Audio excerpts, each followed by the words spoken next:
Assalamualaikum warahmatullahi wabarakatuh. Perkenalkan, nama saya Ani Fitri Azizah, NIM 1966, Prodi Pendidikan Bahasa Indonesia 2019C. Di sini saya akan mengkritik ekspresi kebebasan Agus Nur dalam cerpen Kopi dan Cinta yang Tak Pernah Mati.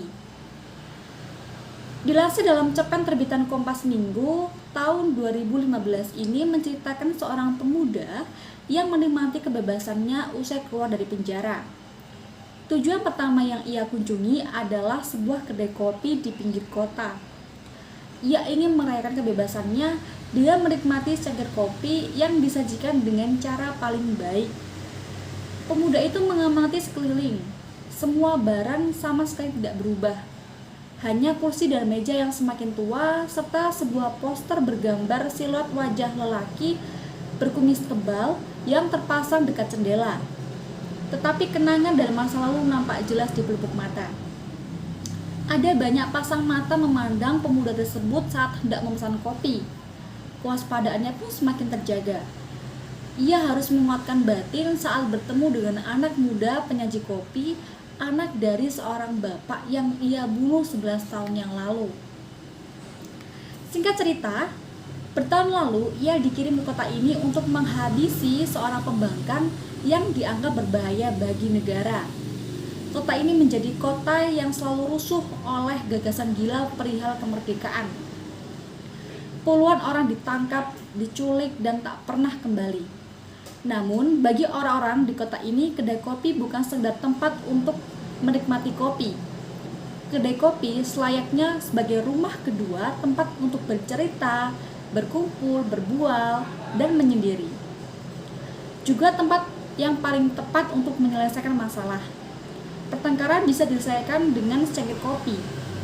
Dari informasi tersebut, ia mengenali laki yang harus dihabisi yang dianggap musuh negara yang paling berbahaya, dan selalu menghasut anak-anak muda untuk melakukan perlawanan dan menuntut kemerdekaan.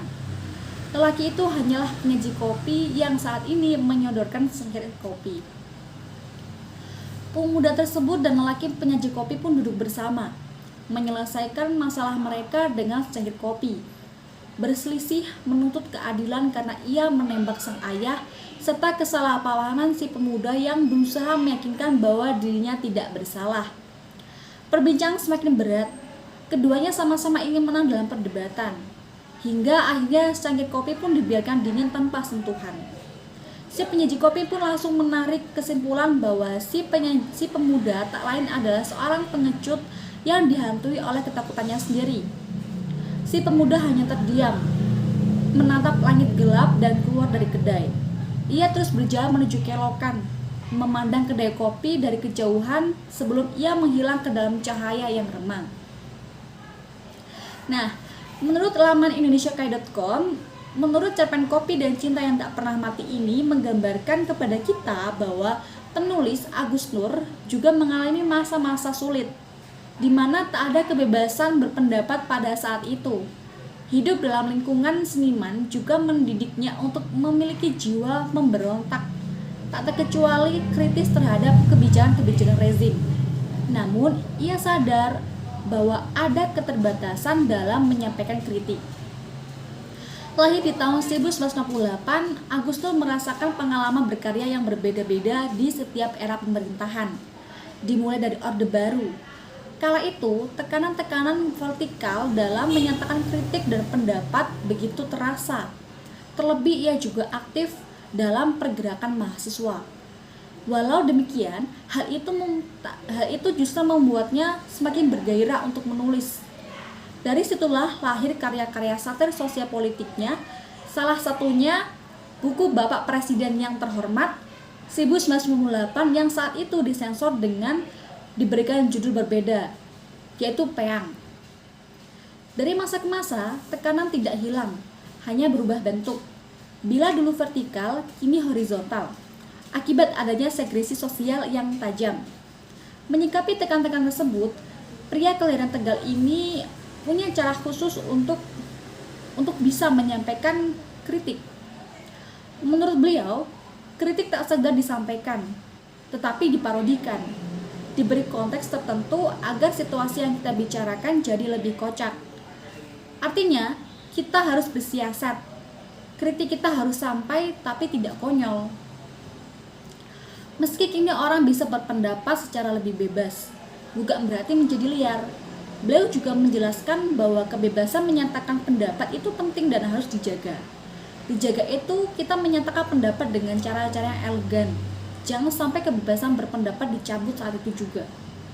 Variasi gaya kepenulisan tersebut ia terapkan dalam berbagai bentuk karya sastra, seperti prosa, cerita pendek, puisi, naskah lakon, serta skenario televisi.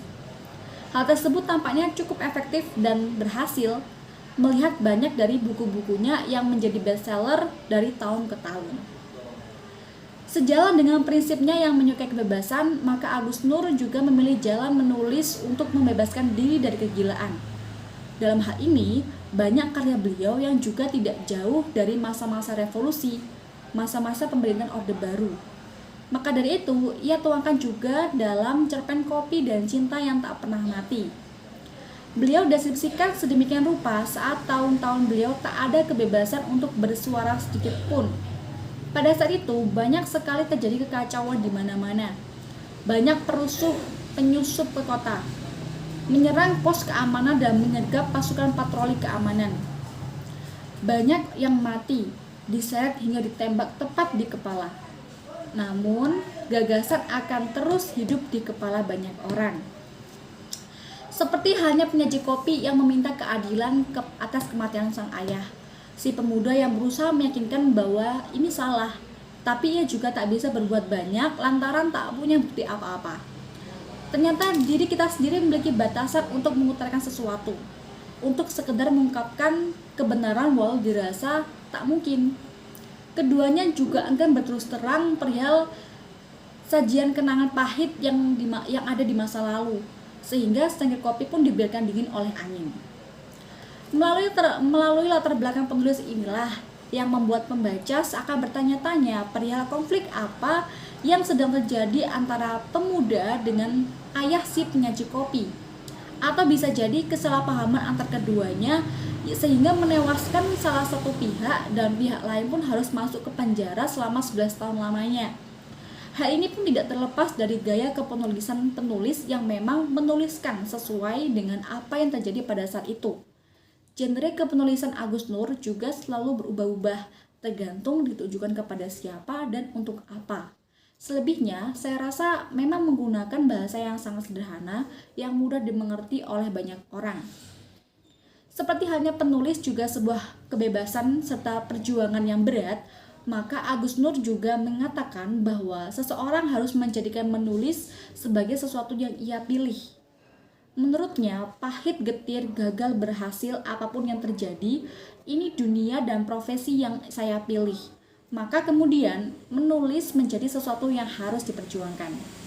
Karena dengan beliau menulis puisi, cerpen, novel, prosa, telah mengekspresikan diri juga memperluas tema. Terbuka akan banyak hal, tidak terhenti di satu gaya kepenulisan sehingga membuat citra menulis tidaklah membosankan. Mungkin cukup itu yang dapat saya ulas serta saya kritik. Untuk kurang lebihnya saya mohon maaf. Saya akhiri. Wassalamualaikum warahmatullahi wabarakatuh.